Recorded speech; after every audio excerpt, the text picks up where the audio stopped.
du carême chrétien et du ramadan. Et juste avant la pub, Yasmine ne comprenait pas pourquoi est-ce qu'on mange riz avec sauce arachide le matin à 4 h du matin. Imam, et bismillah. Imam, quand il m'a dormi, puis ça s'est passé. Elle m'a couché, elle je n'ai rien. Et puis elle a eu l'audace d'aller faire un post sur sa page.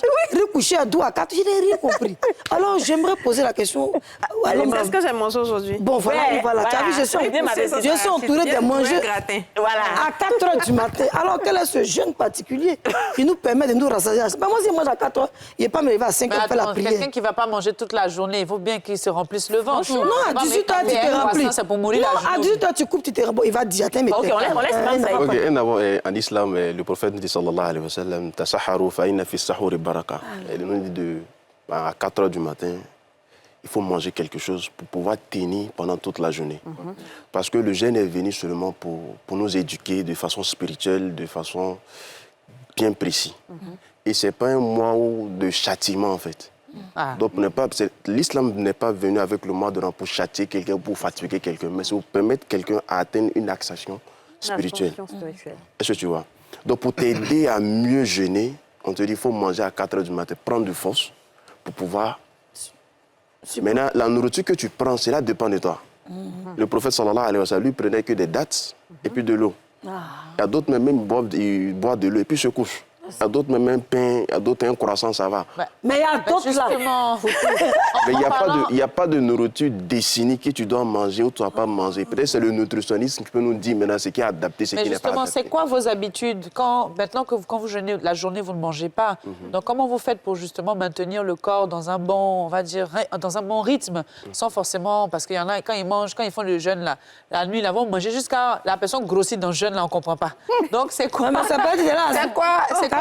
C'est quoi vos habitudes? Quand vous coupez le jeûne, qu'est-ce que vous mangez? Est-ce que vous mangez encore avant de vous coucher? Comment ça se passe avec... Non, le fait de jeûner d'abord, c'est de s'abstenir de manger. Ça. Oui. Et une personne, tu peux faire tout ce que tu veux quand tu as le ventre rassasié, en fait. Ouais. Le fait de goûter à la fin, là, cela te dit d'abord, ça te donne une éducation. Pour que celui qui a assez essaie de compatir avec une personne qui n'en a pas. Et puis ça permet à l'homme aussi de voir des choses qu'il désire et puis de s'abstenir, en fait. C'est vrai. Donc le fait que tu ne manges pas pendant une période donnée, juste pour t'éduquer à supporter des choses qui sont un peu difficiles, comme la faim. Maintenant, quand tu veux rompre le jeûne, à 18 h 30, ce qui est recommandé, et ce que le prophète nous recommande, sallallahu alayhi wa sallam, c'est de prendre d'abord soit de l'eau, ou soit une date. Maintenant, chez nous, si tu as une date, tu le prends. Si tu n'as pas de date, prends quelque chose de très simple. Parce que les intestins, pendant la journée, n'ont pas mangé de quelque chose. Il ne faut pas trop mettre dedans, en fait. Mais le problème est, chez nous, généralement, on prend le mois comme un mois de festin. Je t'assure. C'est pourquoi tu vois que quand le mois de Ramadan arrive, partout, on voit des bons repas, les restaurations, pas possible. Parce que dans sa tête, c'est que j'ai laissé pendant toute la journée, là. Il faut que je récupère ça à 18 h. Tu vois quelqu'un, il a fini de rompre le jeûne, il n'arrive même plus à respirer. Pour se laver, il a du mal. La journée, on a le menu de ce qu'on va manger.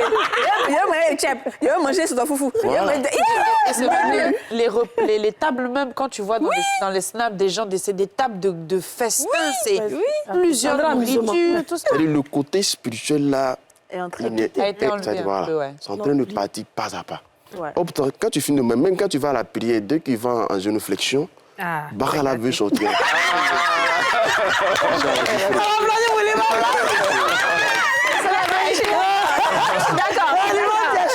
Je suis d'accord. Didier, tu as dit, on va à Karija. Moi, je veux surtout poser une question à Karija. Très bien. C'est vrai que les femmes sont les plus éprouvées, entre guillemets, pendant le mois de Ramadan. Il faut continuer à nourrir la famille, il faut faire ses prières comme tout le monde, il faut aller à la mosquée, il faut se lever avant tout le monde pour faire à manger, tout ça. Comment est-ce que vous vivez ce mois-là? Est-ce que vous recevez de l'aide de la part de monsieur? Pardon, on n'a pas compris. Est-ce qu'elle reçoit de l'aide de la part de monsieur? Très bien. Voilà la question.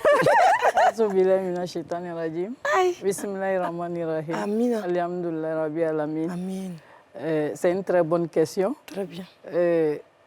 En tout cas,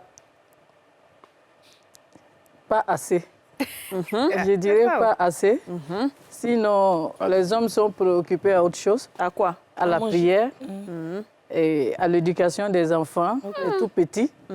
Parce qu'il faut déjà initier les tout petits à apprendre les sourates et autres. Et puis les initier d'abord même au ramadan, au carême. Faire un peu les choses. Sinon, nous les femmes, nous sommes tout le temps dans la cuisine et seuls avec nos enfants, les filles, à préparer pour nos hommes.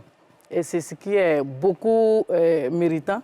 Il y a beaucoup de mérite à cela, que tu prépares, tu réveilles l'homme qui vient manger à 4 heures et puis donner aux enfants, partager aux amis et à beaucoup de personnes. Mais est-ce que vous arrivez, par exemple, à faire le tarawih avec tout le monde?